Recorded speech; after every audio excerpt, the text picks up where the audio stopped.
Last month, I had the random idea to try installing 4 versions of Windows at the same time on this eMachines laptop.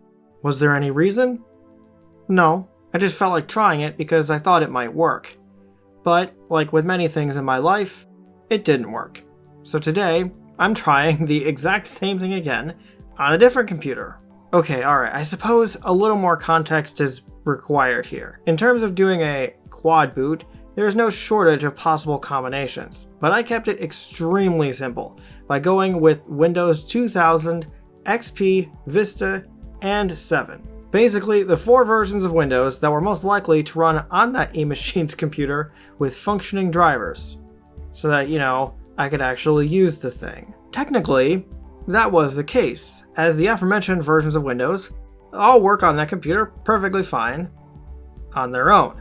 When I tried putting it all together, I discovered that computer has a quirk where Windows Vista just doesn't want to cooperate with a previous version of Windows installed on the same drive. No matter what I tried, I could not figure out the issue at all, besides just not using the computer.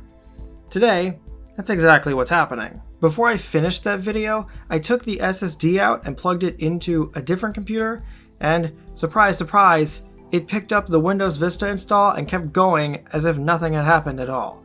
That different computer happens to be my Dell Inspiron 1300.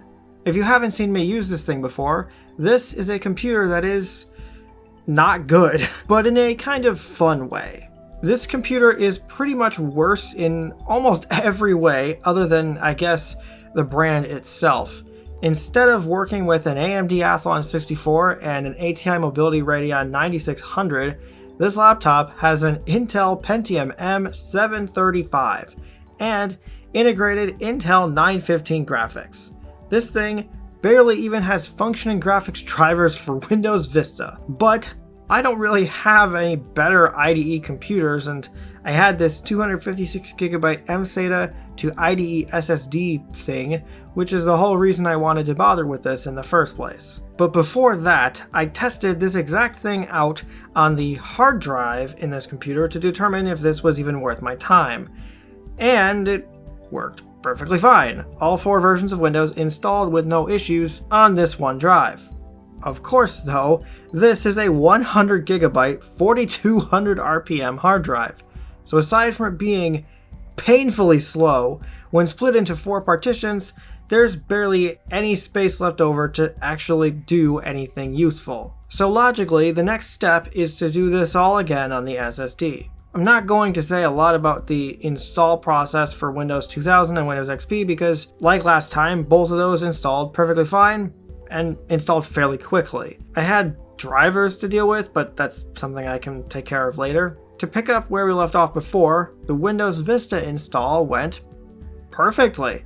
It worked with the older NTLDR operating systems. It definitely took longer, even with it being installed over USB to an SSD, but thanks to this being a late Windows XP laptop, all the drivers for this system already were installed out of the box on Windows Vista. And Windows 7 also installed perfectly fine, and all the drivers worked except for the graphics driver. That's already more progress than last time. Now it's time to actually set up this mess. For some reason, I thought it would be fun to set these up in reverse order, so I started with Windows 7, which was probably the most involved of them all because I used an incredibly out-of-date ISO. I suppose this is just me commenting about Windows 7 on this computer in general, but whatever. After installing the graphics driver, fortunately that was easy, I thought it would be a good idea to completely update the system so that I could install things. I noticed all the other partitions showed up except for the Windows 2000 partition. I'm sure that's not at all worrying. While checking for updates, there were a couple driver updates available, including one for the wireless card in this computer. Despite running it off of an SSD, the update process still took several hours because of this old CPU. Again, not really a surprise, but it definitely made updating this extremely inconvenient. While I was at it, I thought I would set the computer to the Windows Classic theme, so that there would be some consistency going back to Windows 2000. Worth noting, this thing apparently cannot output 16:9 resolutions over VGA, like, at all. And the computer's native resolution resulted in a letterboxed image. So I ended up having to just run the computer in 1024 by 768 so that at least it would scale properly. As mentioned previously, Windows Vista didn't need any drivers installed at all. I suppose that makes sense on a Vista-capable computer. Although, just like with Windows 7, there also were a couple driver updates to install. Speaking of drivers, the built-in driver somehow produced an even worse image than on Windows 7. Updating Windows Vista was just as hard on the computer, but this ISO was a lot more up-to-date, and thus it didn't need nearly as many updates. But once again, no real issues or anything so far. The first difficulties with drivers came, unsurprisingly, with Windows XP. Perhaps most annoyingly, the wireless card refused to work with any drivers I tried, and the same thing applied to this sound driver, where SDI just doesn't seem to have a compatible driver, and the only ones that installed and worked produced sound that was extremely off-pitched.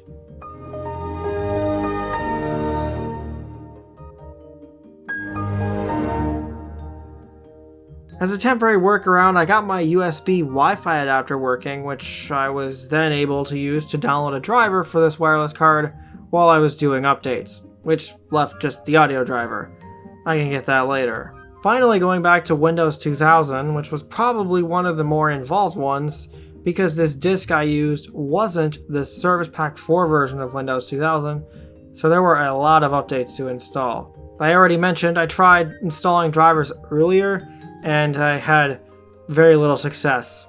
Not really surprising, this 2006 consumer laptop obviously wouldn't have had drivers for Windows 2000, which is why I started updating this computer anyway. I thought maybe there was a chance there were drivers on Windows Update that would have taken care of some of these driver issues. After all, I'm lazy. But because it was so out of date, this on its own took a lot of time. And while it was in the middle of this process, something unusual happened. Windows 2000 started freaking out over one of the other partitions on the drive. It threw up check disk and it sat here for a really long time. Whatever it was doing, it must have been pretty serious. It took more than half an hour for it to complete. And after all of that, there was only one driver available. But it turned out it was the graphics driver, so at least this was still able to be somewhat presentable. So it's at least up to date, but I still have a lot of drivers and setup to do, so I thought I would go looking for them on one of the newer Windows versions where I could just install a modern web browser and then copy the files to the Windows 2000 partition. Except when I went to do that, I loaded Windows 7 back up and I discovered the Windows Vista partition was not reporting any information. In fact, it wouldn't even respond. Instead, it just threw in access is denied error. Uh-oh. When I tried running check disk on that partition specifically, it found a lot of problems. Wonderful. I don't know what happened. All I've done so far is try to update these. I hadn't even tried to access the Vista partition from any of the other operating systems yet. There shouldn't have been any reason for there to be any serious data corruption. I've had this Vista ISO for years. It's been my go-to for installing Vista on anything, including computers I've made videos on. So it's a proven reliable ISO. The only thing I could think of that maybe would have been a possibility is that sometimes when running Windows Update on other versions of Windows, it will just randomly extract update files to other partitions on your computer or other hard drives on your computer. So maybe somehow it tried writing to a different partition and it broke everything. It seems very unlikely, but that was the only thing I could think of. Whatever, I ran check disk, it did a bunch of stuff, so even after it claimed the partition was fixed, it was still completely unreadable. And this persisted even after a second check disk attempt where this time it said there were no problems at all. What was strange was The partition was readable in Windows XP. I took a brief look through the partition, but forgive me, I haven't studied what are the exact contents of the root of a Windows Vista partition, so I didn't see anything crazy obvious, but I mean, after all that, I sort of knew. I was fearing the worst. To its credit, it actually made more progress than I was expecting. It started booting up as if nothing had happened. I was honestly expecting it to just blue screen or spit out some sort of error when it tried to boot, but then after the boot screen, a mouse cursor appears, and that's it. The hard drive LED lights up for a little while, but it never progresses further. So here I am once again attempting to troubleshoot Windows Vista.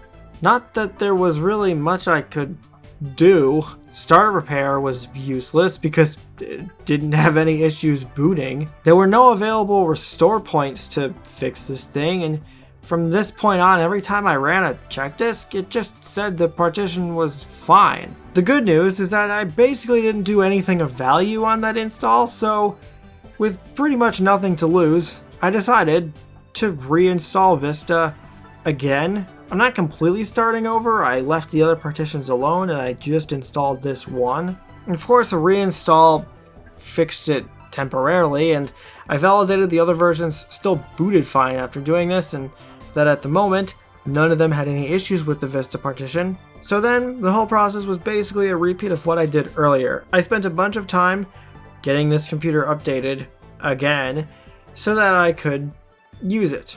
And then Windows 2000 threw a fit and the Vista install was bricked. Ugh, I can't say I've had this be a problem before. This is really annoying because if you remember in the last video, I literally tested this exact thing in a virtual machine and had it work perfectly fine. I thought maybe somehow this partition table was just cursed, and I decided to try completely reinstalling everything again. Only this time, I partitioned the drive slightly differently, and this time it was Windows 2000 that decided it didn't want to work. Every other version installed and ran just fine, but as soon as I tried booting 2000, nothing. So I guess the burning question is, do I even have to stick with this combination of operating systems? Especially since clearly they just don't want to cooperate? Well, no, of course not. My biggest justification for this selection was that they were the four that were most likely to work on this computer. But with that theory now blown up, I realized it was time to change something. So Windows 2000 got the axe. In its place, I've gone with another, honestly boring choice, Windows 8.1, because I already know how Windows 10 would have gone. Of course, this meant I had to completely wipe out everything again, and reinstall Windows XP, Vista, and 7 once again. I suppose I can't think of the last time I've installed Windows 8.1 on this laptop, if at all. Not that it was very exciting, I'd say it was faster to install than both Vista and 7. Sooner rather than later, I was at the Oddbox experience for Windows 8.1, not something I expected to see in this video, and the driver situation was identical to Windows 7, except this time around, there was no compatible graphics drivers. Not that it didn't try, though. I've been using this computer for a couple days since then, and I've even installed some software on it, installed some updates, and, well, I haven't had any problems yet. It's still working. So, was any of this worth it? No, not really.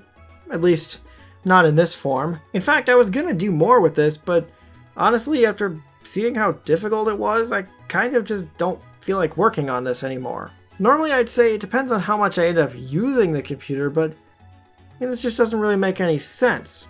And now I don't even have them all working with compatible drivers. I mean, there is a reason I wanted to get it working with Windows 2000, at least then, all of them would be working. I could use Windows 8.1 on this computer, but just like with Windows 10, the lack of a graphics driver just annoys me. It's kind of a shame because the rest of the computer is supported on Windows 8.1, and I could maybe see some use in doing something like 2000 XP, 7, and 10, but without going through driver hell, there's basically very few computers that would actually work with all four of those. Realistically, I would probably set this up again just as a dual boot. Probably going with Windows XP and Windows 7. Realistically, it's probably a lot more reasonable. Oh well, I guess not every idea can be a winner.